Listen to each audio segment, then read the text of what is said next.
Instant Pot refried beans are so flavorful and so easy to make, you will never want to eat canned refried beans again. Hey guys, I'm Kristen from A Mindful Mom, and I love sharing with you easy recipes your family will love, and I love my Instant Pot. And today I'm sharing with you an easy side dish that is so good. This recipe is for Instant Pot refried beans. If you love restaurant-style refried beans that are soft, creamy, and full of flavor, this is the recipe you've been looking for.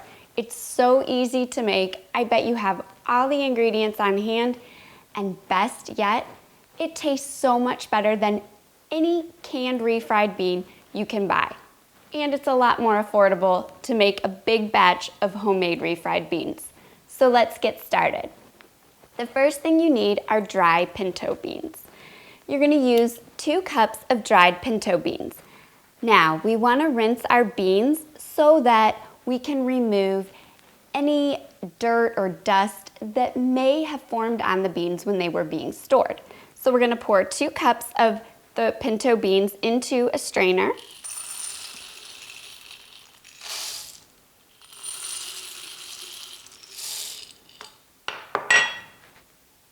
And then we're going to take this over to the sink and give it a good rinse. Our beans are rinsed, and so I'm going to add them right into the inner pot of the Instant Pot. This is a no soak required method for making refried beans, which means you don't have to do any planning ahead. When you want to have tacos or need a quick side dish for a Tex-Mex meal, you can whip up these refried beans without any planning ahead. To our dried beans, I'm going to add in 4 cups of low sodium chicken stock. You can certainly use vegetable broth if you have that on hand, if you want to keep this vegetarian. I have chicken stock on hand, so that's what I'm using today. But I make these beans a lot with my homemade vegetable stock. So that's 4 cups of chicken stock or vegetable broth. And then we're also going to add in 2 cups of water.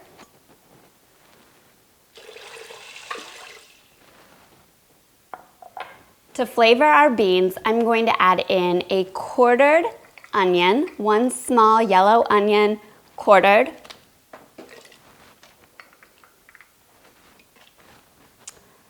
A jalapeno. Now, you want to cut your jalapeno in half, and then you want to discard the seeds and the membrane. That'll keep these beans from being overly spicy. If you like things really hot and spicy at your house, by all means, leave the seeds and ribs in, but I'm making this recipe for my family, so those seeds have to go. And then we're going to add in 3 cloves of crushed garlic. To crush a clove of garlic, you just want to use a heavy knife and then pop that on to full cloves of garlic and then peel off the skin. Okay, we're going to add those cloves of garlic. And now we're going to add our seasonings. So I'm going to leave out the salt until after the beans have cooked. Sometimes salt can interfere with the process of the outer skin of the bean breaking down. It's typically only when your beans are old and have been sitting on a pantry shelf for a long period of time. Fresh beans, they have no problem breaking down even when salt is added while they're cooking. But to keep this recipe fail-proof for you, I suggest leaving the salt out until after the beans have cooked. The spices that I'm going to add into these refried beans are 2 teaspoons chili powder, 1 teaspoon paprika, a half a teaspoon cumin, and a half a teaspoon of onion powder and garlic powder. Then I'm going to add in 1 tablespoon of apple cider vinegar. The vinegar also helps the beans to break down, and it gives them a good pop of flavor. You can certainly omit the vinegar if you don't have it on hand. We're going to give that a good stir. Now it's time to cook our beans. We're going to put our lid on our Instant Pot. Make sure your vent knob is pointed towards sealed, not venting. And then we're gonna set cook time to cook for high pressure for 50 minutes. Now, to set cook time, you're gonna hit manual or pressure cook, and then you're going to use the plus or minus buttons to adjust until it reads 50. If you have an Ultra Instant Pot model, what you're gonna do is you're going to hit Ultra, then you're gonna set pressure to high, and then you're gonna set it for 50 minutes on high pressure. It'll take 10 to 15 minutes for pressure to be reached in your Instant Pot since there's a lot of liquid. And then cook time will start to count down from 50 minutes.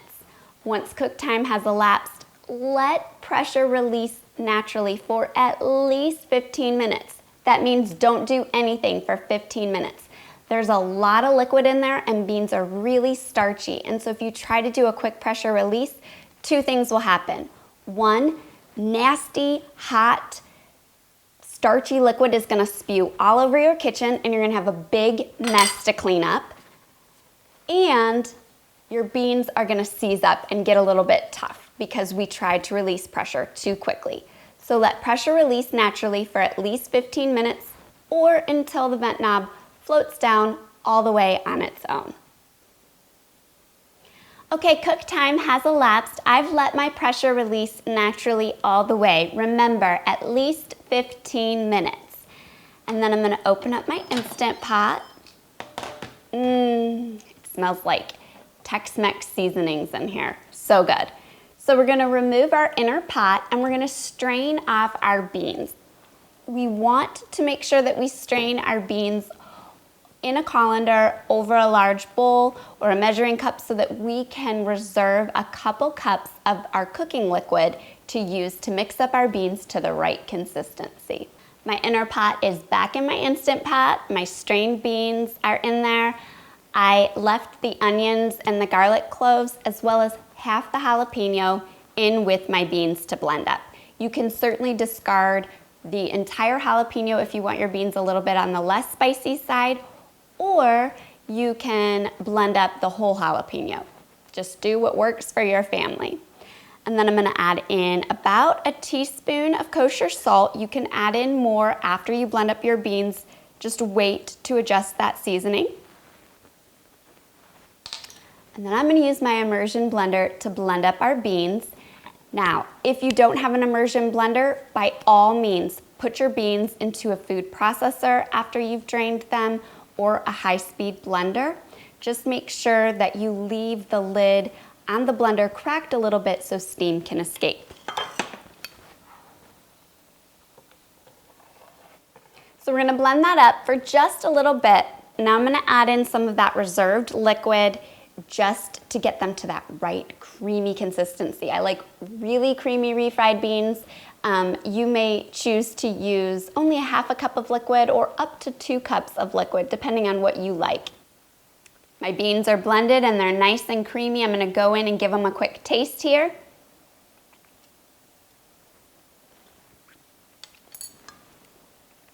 Perfect. They are perfectly seasoned, perfectly spicy, perfectly salted. I don't need to add any more salt. And I love to serve these as a side dish to any meal. You can sprinkle it with cojito cheese and some cilantro, or you can use it as a base for taco dip in bean burritos, however you like. Bottom line, you're gonna love this recipe for Instant Pot beans so much better than I can. Give this recipe a thumbs up and stay tuned for my next video where I show you an Instant Pot essential, how to make dried beans without soaking, so that you can use beans in any recipe you like. See you in a minute.